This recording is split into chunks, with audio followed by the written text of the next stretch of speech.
Von Braun's giant machine seems to function perfectly.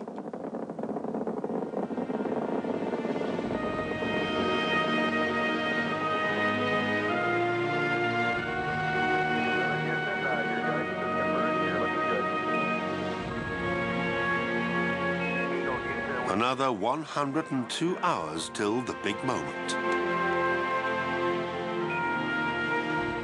96 hours after the launch, the control center at Houston gives the go-ahead for the moon landing. The lunar module is called Eagle. The Eagle has wings.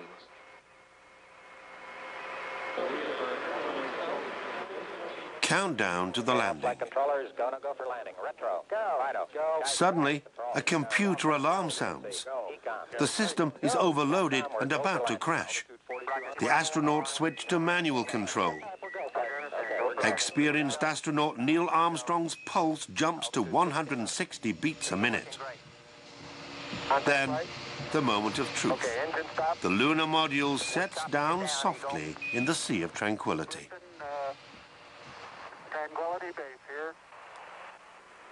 The Eagle has landed. After a flight lasting 109 hours, 24 minutes and 20 seconds, the time has come. Neil Armstrong steps onto the dusty surface of the moon and speaks his famous line. It's one small step for man, one giant leap for mankind. A great moment in the life of the rocket-obsessed Wernher von Braun.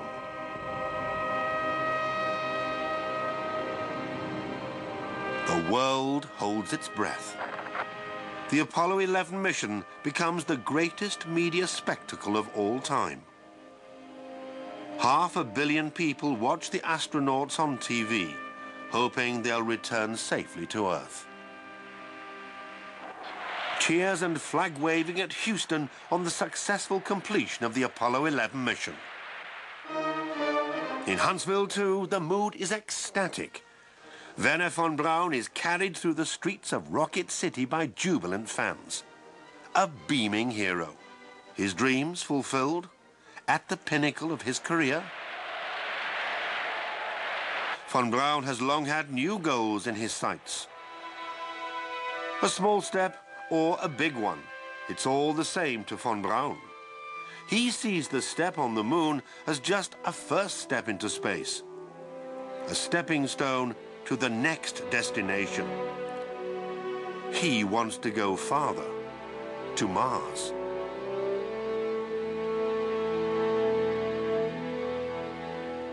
Wernher von Braun was not really all that bothered about the moon. His real obsession was Mars. For us, the moon was always of secondary interest because there is not much mankind can do with it. It has no long-term significance for settlement, etc. And for von Braun, even as a boy, Mars was the lodestar. Hence the decision to move to NASA headquarters in Washington, where he hopes to be better placed to manage his visions for Mars. My friends, there was dancing here in the streets of Huntsville when our first satellite orbited the Earth. And there was dancing again when the first Americans landed on the moon. I'd like to ask you, don't hang up your dancing slippers. You know, when he climbed up, they lifted him up on their shoulders and took him around the square. I just had a feeling that things would not be the same. In 1970, von Braun leaves Rocket City forever. The decision to go to Washington proves a mistake.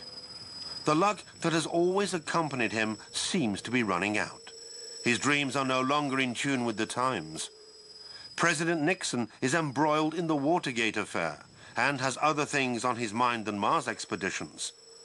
Von Braun is at headquarters, but has no funding, no options, and no lobby.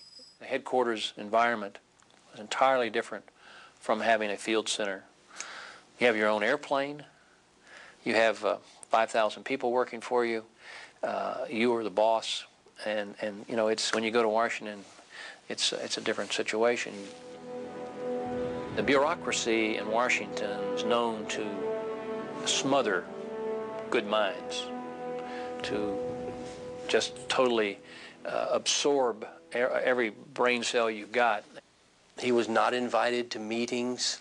He was forbidden to testify in Congress. You know, here's your strongest proponent, your best witness, and you don't let him go testify. The German visionary's lucky star is fading. A NASA manager says he walked through the buildings with an air of death about him. People gradually stopped talking to him in the corridor, like a conductor suddenly left with no orchestra.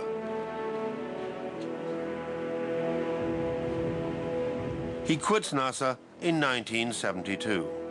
2 years later, doctors diagnosed cancer. The last pictures of him were dreadful. He looked a broken man. He couldn't accept the fact that he was no longer needed, that he'd been sidelined. A case of the Moor has done his duty, the Moor can go. Nach der alten Methode, der Moor hat seine Schuldigkeit getan. Wernher von Braun died near Washington in summer 1977. He was 65 years old. When he arrived in provincial Huntsville, he was unknown. When he left 20 years later, he was an international celebrity. A few traces still exist. In the garden of the family home, a moss-covered monument of reinforced concrete, the only private bunker for miles around, paid for by the US Army during the Cuban crisis. At the NASA Space Flight Center, a heavy bronze bust reminds staff daily of the blue-blooded rocket pioneer who became the champion of 20th century space exploration. And beside the expressway, the moon rocket, full scale and in launch position. His masterpiece.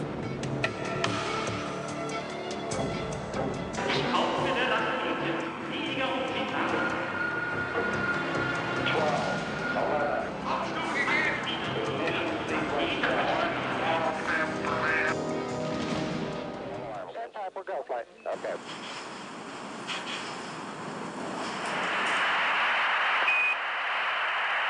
Okay. Eagle looking great. Roger, 1202, we copy you. 35 degrees, 150.